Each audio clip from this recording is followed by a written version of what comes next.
Hi everyone.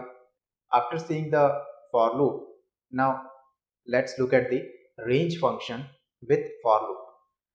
मैंने previous video में बताया था आपको कि for loop के साथ हम range function का भी यूज करते हैं। range function का यूज क्या है? Just to denote the range from a given sequence. Let's say आपके पास एक sequence है जिसमें कि either you can store variable on strings और उस पर्टिकुलर सीक्वेंस में आप कुछ लिमिट कुछ रेंज तक ही आप उसको जो है शो करना चाहते हैं, उस केस में आप रेंज फंक्शन का यूज कर सकते हैं।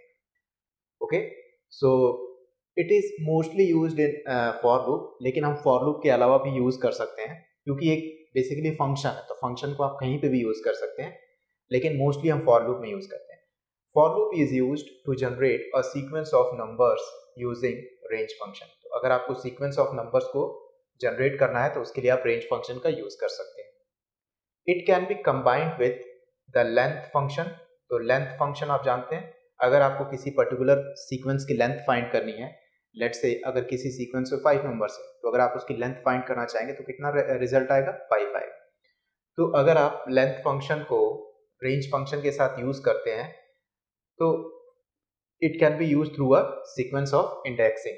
ठीक है, तो it can be combined with the length function to iterate through a sequence using indexing. ठीक है, तो लेंथ फंक्शन का यूज हम लेटर ऑन वीडियोस में देखेंगे, जहां पे भी हम लेंथ फंक्शन को जो है किसी एग्जांपल में स्टडी करेंगे तो वहां मैं आपको बताऊंगा कि लेंथ फंक्शन को कैसे यूज किया जाता है। बट एज ऑफ नाउ हम अभी रेंज फंक्शन के डिस्कस करते हैं।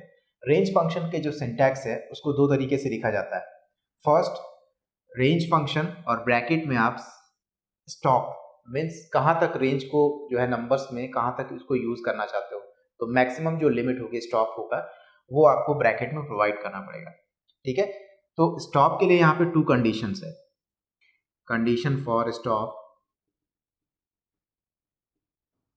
ये फर्स्ट इसमें जो कंडीशन होगी वो होगी कि अगर स्टॉप लेस देन और इक्वल टू 0, या तो वो 0 हो या तो 0 से लेस हो, नेगेटिव नंबर्स हो, तो उस केस में अगर आप इस रेंज फंक्शन को फॉर लूप के साथ यूज कर रहे हैं तो ये क्या करेगा?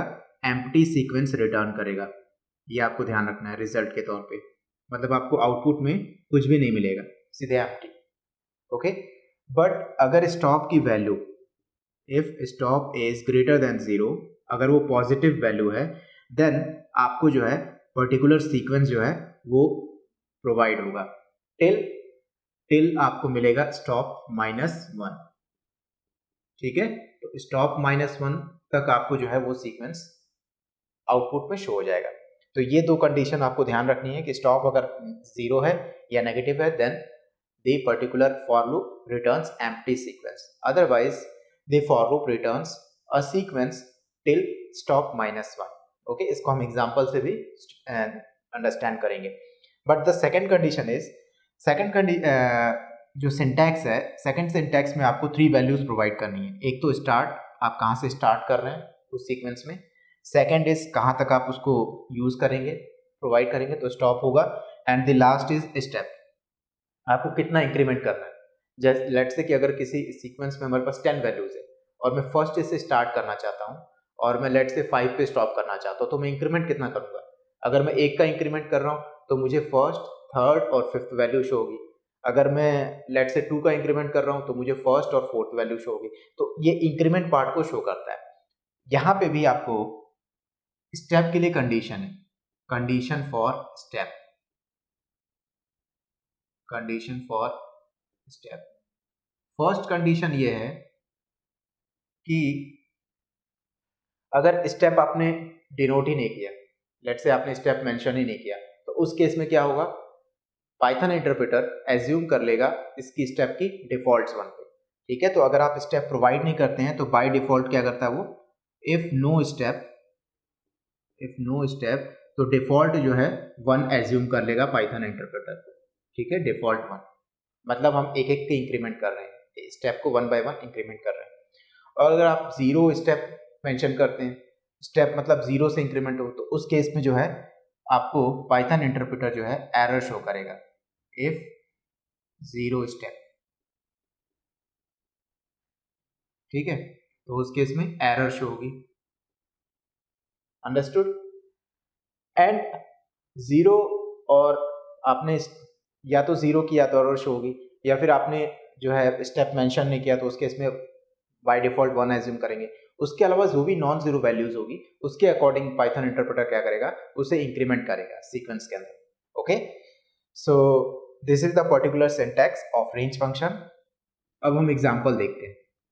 So first example, let's say for I एक वेरिएबल है इन रेंज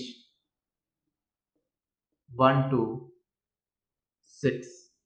ठीक है, तो जो फर्स्ट सिंटैक्स मैंने बताया था जिसमें कि हम सिंपली स्टॉप को मेंशन करते हैं, उसको हम देखते हैं एग्जांपल में। तो फॉर आई इन रेंज, इसमें क्या है, स्टार्ट वैल्यू है 1 और स्टॉप वैल्यू है 6। तो स्टॉप यहाँ पे 0 नहीं है, नेगेटिव भी नहीं है, तो डेफिनेटली ये परफेक्ट है, करेक्ट है। मैं क्या करूँगा, इसको प्रिंट करूँगा, प्रिंट आई। तो आई क्या करेगा इस पर्टिकुलर सीक्वेंस में, जहाँ पे आपके पास 1 2 3 4 5 और 6 इन वैल्यूज है, तो इन वैल्यूज में से 1 by 1 क्या करेगा, वो पिक करेगा, उसे प्रिंट करेगा। तो आउटपुट में आपको जो है 1 शो होगा, देन 2 शो होगा, then i is equal to 3 show होगा, देन i4 4 शो होगा, i5 5 शो हो जाएगा, बट 6 नहीं शो होगा, क्योंकि मैंने सिंटैक्स में बताया था कि हमेशा हम स्टॉप -1, तो जो वैल्यू दी होती है उससे एक पहले की वैल्यू तक हम शो करते हैं। Okay, now the second syntax is step, जिसमें हम स्टेप को भी मेंशन करते हैं। तो स्टेप को मेंशन करने के लिए लेट्स से मैंने एक वेरिएबल ले लिया नम, और यूजर से इनपुट मांगा इंट इनपुट, और यूजर को मैसेज शो कर दिया enter the maximum limit,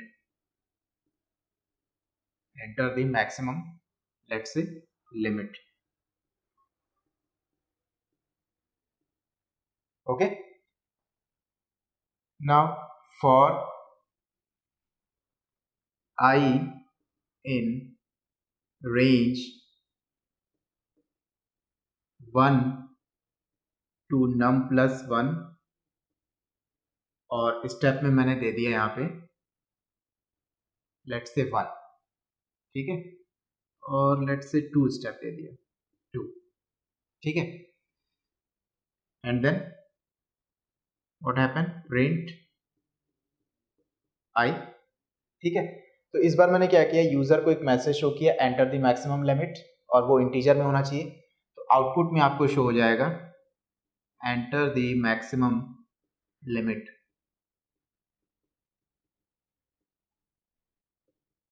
okay, then user क्या करेगा, लेट्स से उसने कोई नंबर प्रोवाइड किया, लेट्स से 10, ठीक है। फिर हम रेंज फंक्शन में 3 पैरामीटर्स प्रोवाइड कर रहे हैं, 1 num+1, num+1 मीन्स जितना वो वैल्यू प्रोवाइड कर रहा है उससे एक आगे की वैल्यू, ठीक है। तो एक आगे की वैल्यू मतलब हम पूरा 10 तक जाएंगे इस बार, ठीक है, 9 तक नहीं जाएंगे, पूरा 10 तक जाएंगे। एंड इंक्रीमेंट कितना कर रहे हैं, इंक्रीमेंट हम 2 का कर रहे हैं। तो हर एक सीक्वेंस का जब एग्जीक्यूशन होगा उसके बाद जब वापस से हम फॉर लूप पे जाएंगे तो 2 का इंक्रीमेंट करेंगे। तो हमारे पास 1 से लेकर, हमने लिमिट दी है 10, 1 से लेकर 10 की वैल्यू है 1 2 3 4 5 6 7 8 9 एंड 10, ओके। और हर एक नंबर में हम 2 का इंक्रीमेंट करके उसे प्रिंट कर रहे हैं। तो सबसे फर्स्ट क्या नंबर है 1, तो 1 प्रिंट हो जाएगा आउटपुट में। देन उसके बाद फिर 2 का इंक्रीमेंट होगा तो 3 प्रिंट हो जाएगा। देन 5 का इंक्रीमेंट होगा तो 5 प्रिंट हो जाएगा। देन 7 इंक्रीमेंट होगा 2 से, फिर 7 प्रिंट हो जाएगा। देन फिर 2 का इंक्रीमेंट करेंगे आप, 9 प्रिंट हो जाएगा। अब अगर 2 का इंक्रीमेंट करेंगे तो सीधे 11 पे जाएगा, बट हमारे पास 11 तक लिमिट नहीं है, ठीक है। तो जब हमारे पास 11 तक लिमिट नहीं है तो आपको आउटपुट में 1 3 5 7 9 जो है शो हो जाएगा, okay. So this is the particular way of using range function in for loop. Now one most interesting point here is कि जैसे हमने while loop with else clause पढ़ा था, वैसे ही for loop with else clause भी होता है। मींस अगर एल्स पार्ट को अगर आप यूज करना चाहते हैं फॉर लूप के साथ तो यूज कर सकते हैं, okay. So in the next video we will see for loop with else clause.